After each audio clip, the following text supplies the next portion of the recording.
Show and a volunteer of Operation Blessing, Dulce.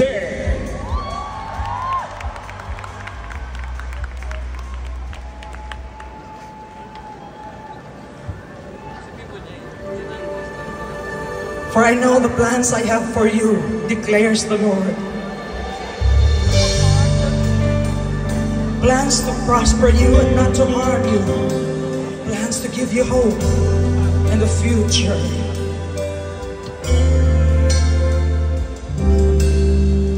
Una, ang akala ko, ang buhay ko ay di na magbabago. At kahit ano pang gawin, ako'y bumabalik sa baling gawain. Marami na akong sinubukan, kung sino-sinong nilapitan ng halos. Ako'y sumuko na si Jesus ay makilala.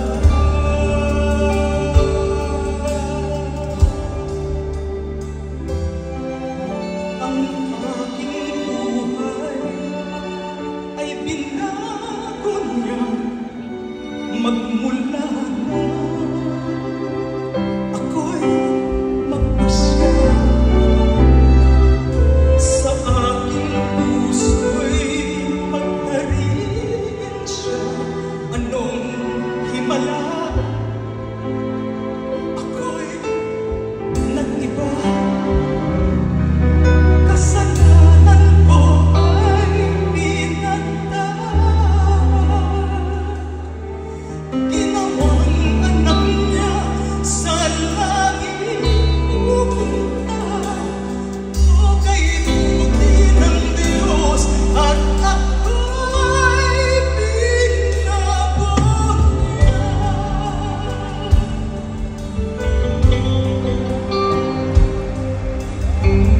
Jesus answered, I am the way and the truth and the life, and no one comes to the Father except through me. Lumipas ang mga taon, lalong naging tapat, Panginoon, sa aking mga pagkukulang. Siya ang nagtutuwid sa aking daan. Kung iisipin ko lamang, sa kahapon ko siya ang unang sa aking mga kailangan. Higit siya sa sino pa man.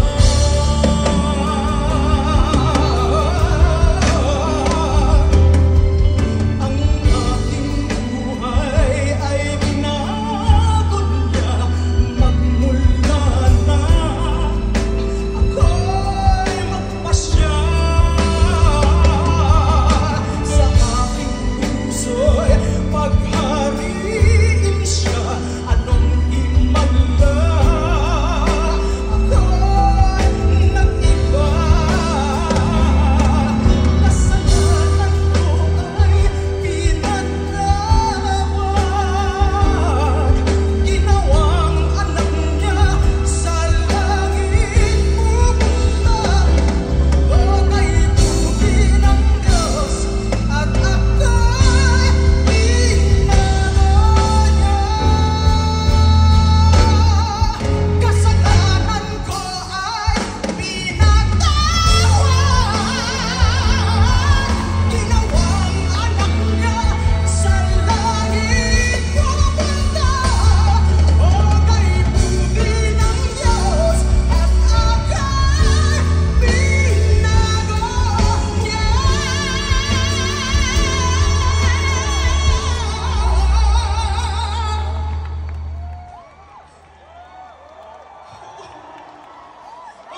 Panginoon, maraming salamat na ako ay inyong sinagip. Panginoon, ako ay inyong hinanap at ako po ay inyong pinulot at inahon at sinagip, pinalaya sa sumpa ng kasalanan, sa sumpa ng kamatayan.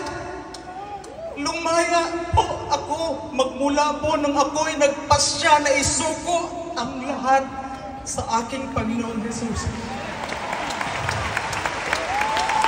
Gusto kong sabihin ng Panginoon, mahal kita. Meron sa inyo na kailangan marinig ito, mahal ka ng Panginoong Jesus. At hindi niya nais na manatili ka sa kung anumang kinalalagyan mo ngayon. At alam mong kailangan mo ang Panginoon. Amen. Gaano man kadilim ang iyong kinasasadlakan ngayon, gaano man kalalim ang inyong kinalalagyan, hindi maiksi ang kamay ng Diyos, hindi pingi ang kanyang tenga na hindi na kayo marinig, na hindi na kayo kayang abutin. Ngunit ang ating mga maling mga gawa ang humahadlang upang tayo hindi niya maabot, at ang ating mga kasalanan ang nakaharang. Kaya hindi na tayo makita, hindi natin siya makita. Kung meron man sa inyo sa oras na ito na nais isuko ang lahat sa Panginoon, kung gusto niyo si Jesus sa buhay ninyo, sinabi sa kanyang salita, gayon na lamang ang pag-ibig ng Diyos na kanyang ibinigay ang kanyang buktong na anak, upang at kung sino mang manampalataya sa kanya ay hindi mapahamak, kundi magkaroon ng buhay na walang hanggan. Gusto niyo ba yun?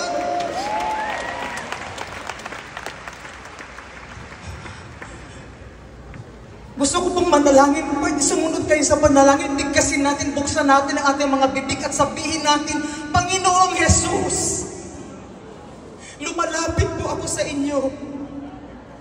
Nagpapakumbaba. Inaamin ko, ako'y nagkasala. Patawarin niyo po ako. Maraming salamat po na ibinigay niyo ang inyong buhay. Ibinuhos ang inyong banal na dugo sa krus ng Kalbaryo upang ako'y maligtas. Panginoon, inaanyayahan kita. Pumasok ka sa aking puso. Tinatanggap kita ngayon bilang aking sariling tagapagligtas, Panginoon at Diyos ng aking buhay.